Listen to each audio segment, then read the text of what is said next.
Hi നമസ്കാരം സുഹൃത്തുക്കളെ, എൻ്റെ പുറകിൽ കാണുന്ന ഈ ഒരു ഗംഭീര സൃഷ്ടി ഉണ്ടല്ലോ, നമ്മുടെ ശിലാശില്പി 18 വർഷത്തോളം എടുത്തിട്ട് പൂർത്തീകരിച്ചിട്ടുള്ള ഒരു ഗംഭീര സൃഷ്ടി കേട്ടോ. ഇത് ലോകത്തിലെ ആദ്യത്തെ താന്ത്രികപരമായിട്ട്, അതായത് വാസ്തുശാസ്ത്രപരമായി നിർമ്മിച്ചിട്ടുള്ള ലക്ഷറി റിസോർട്ടാണ്. ഇത് കണ്ണൂർ ജില്ലയിലാണ്. Kannur Payyambalam beach resort, Krishna resort എന്നാണ് നമ്മൾ പറയാം. അപ്പോൾ ഇന്നത്തെ നമ്മുടെ വീഡിയോയിൽ ഈ ഒരു റിസോർട്ടിൻ്റെ വിശേഷങ്ങളാണ്. ഇതിൽ ഒരുപാട് സംഭവങ്ങൾ കാണാനുണ്ട്. അടിപൊളിയാണ്. ചെങ്കലിൻ്റെ വിസ്മയം എന്ന് പറയാം. നമ്മുടെ പ്രതീക്ഷേട്ടപ്പോൾ വരുന്നുണ്ട്. പ്രതീക്ഷേട്ടനോട് നമുക്ക് ഇതിൻ്റെ കുറച്ച് കാര്യങ്ങളൊക്കെ ചോദിച്ചിട്ട് മനസ്സിലാക്കാം. ഓക്കെ, അതിഥി ദേവോ ഭവ, അതിഥികളെ നല്ല രീതിയിൽ തന്നെ പരിഗണിക്കുന്നുണ്ട്. അപ്പോൾ ഞാൻ ഈ ഒരു റിസോർട്ട് മൊത്തമായിട്ട് ചുറ്റിക്കറങ്ങി കണ്ടിട്ടുണ്ടായിരുന്നു കേട്ടോ. അപ്പോൾ ഇതിൻ്റെ ഒരു പ്രത്യേകതയായിട്ട് എനിക്ക് തോന്നിയിട്ടുള്ളത്, ഇതൊരു ക്ഷേത്രത്തിലേക്ക് കടക്കുന്ന ഒരു ഫീലാണ് നമുക്ക് ഇവിടുന്ന് ലഭിക്കുന്നത്.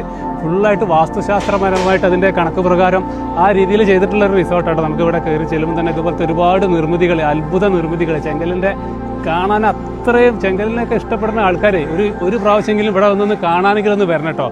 അത്രയും അടിപൊളിയാണ്. അപ്പോൾ ഇതാ നല്ലൊരു കൃഷ്ണനും രാധയും കടലിന്റെ തൊട്ടടുത്ത് 5 ഏക്കറിൽ വ്യാപിച്ചു കിടക്കുന്ന മനോഹരമായിട്ടുള്ള വലിയൊരു കെട്ടിട സമുച്ചയം തന്നെയാണ് ഇത്. അപ്പോൾ ഇവിടെ ഒരുപാട് പ്രത്യേകതകളുണ്ട്. ഇത് ഉള്ളിൽ ഒരുപാട് ഹാളുകളും അതുപോലെ ഒരുപാട് നല്ല ലക്ഷറി റൂമുകളൊക്കെ അടങ്ങിയിട്ടുള്ള മനോഹരമായിട്ടുള്ളൊരു സൃഷ്ടിയാണ്. ഇത് ഫുള്ളായിട്ട് ഒന്ന് കാണേണ്ട കാഴ്ച തന്നെയാണ്. അപ്പോൾ അത്രയും ലക്ഷറി ആയിട്ടുള്ള ഇതിൻ്റെ റൂമുകളൊക്കെ കാണാൻ തന്നെ വളരെ മനോഹരമാണ്. ഇതിൻ്റെ ഉള്ളിലൊക്കെ ഒരുപാട് കൊത്തുപണികളും ആർച്ചുകളും, നമ്മൾ വേറെ എവിടെയും കാണാത്ത രീതിയിലുള്ള പല തരത്തിലുള്ള ആർച്ചുകൾ, ഒരുപാട് ആർച്ച് വർക്കുകൾ ഇതിൻ്റെ ഉള്ളിൽ കാണാൻ പറ്റും. അപ്പം ഞങ്ങളിതൊക്കെ ചുറ്റിക്കറങ്ങി കണ്ടിട്ടുണ്ടായിരുന്നു. പ്രതീക്ഷേട്ടാ, അല്ല ഇതാണ് നിങ്ങളൊരു മാസ്റ്റർ പീസ് വർക്കില്ലേ?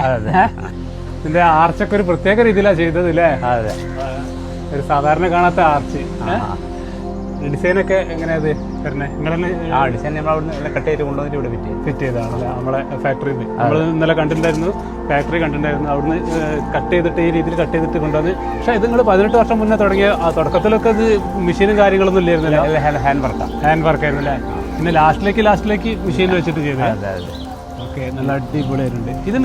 ഇതിനെന്താ ശരിക്കും പേര് പറയാം? ഈ ഒരു ഇതിപ്പോ ഇതിന്റെ എൻട്രൻസിൽ കാണുന്ന ഒരു മണ്ഡപം മാതിരി ഒരു മണ്ഡപം, അതിന്റെ മുകളിൽ ശ്രീചക്രം എന്ന് പറഞ്ഞ സാധനം, ശങ്കരാചാര്യ അത് കാണണല്ലേ? ഇത്രയും വലിയ ശ്രീചക്രം ചെങ്കലിൽ എവിടെ ഉണ്ട്? ശ്രീചക്രം എന്നാണ് പറയുക അല്ലേ? ചുറ്റു ഭാഗം ഇതുപോലെ ചെങ്കലിന്റെ പില്ലറും ഒരു വെറൈറ്റി ആർച്ചും അല്ലേ? അതാണ് ഇതിന്റെ ഒരു പ്രത്യേകത. ഓക്കെ, ഓരോന്നിനും പ്രത്യേകത ഉണ്ട്. നമ്മൾ സാധാരണ കാണാത്ത ചെങ്കലിന്റെ ഒരുപാട് വർക്കുകൾ കണ്ടിട്ടുണ്ടെങ്കിലും സാധാരണ കാണാത്ത ഒരുപാട് പ്രത്യേകത ഉള്ള വർക്കുകളാണ് നമ്മൾ ഇവിടെ ചെയ്തിട്ടുള്ളത്. കരിങ്കല്ലിൽ ചെയ്തിട്ടുള്ളത് നാഗത്തിന്റെ. പിന്നെ ഈ സംഭവം ശ്രദ്ധിച്ചിട്ടുണ്ടായിരുന്നു, നമ്മളെ വീട്ടിൽ ചെയ്ത അതേ സംഭവം അല്ലേ? ഇത് മനോജ് ശില്പി ചെയ്ത സനൂപ്, നമ്മളെ ആട് ജീവിതത്തിലെ സിനിമ ആർട്ടിസ്റ്റാണ്. അവർ ചെയ്തിട്ടുള്ള ഇതാണ് താഴത്തുനിന്ന് കാണുന്ന എൻട്രൻസ് അല്ലേ? ആനയും ഇവിടെ ഫുള്ള് ആ ചെങ്കല്ലിൽ ആനേന്റെ കൊത്തുപണി ചെയ്തിട്ടുണ്ട് അല്ലേ? കുറച്ച് റിസ്ക് എടുത്തിട്ടുണ്ടാവില്ല കല്ലുള്ളത്തിരിക്കാൻ. ഈ ഒരു ബിൽഡിങ്ങിൽ നമ്മൾ കയറില്ലല്ലോ, ഇത് അതിനോട് ബന്ധപ്പെട്ട അതന്നെ. അപ്പോൾ ഇവിടെ വേറൊരു വർക്ക്, ഇത് ഒരു മണ്ഡപം അല്ലേ? നമ്മൾ മുന്നിൽ കണ്ട അതുപോലത്തെ വേറൊരു മണ്ഡപം. ഇതിന്റെ റൂഫ് വരെ ചെങ്കല്ലാണ്, നല്ല ഹെവി ആർച്ച് അല്ലേ? പിന്നെ റൂഫ് വരെ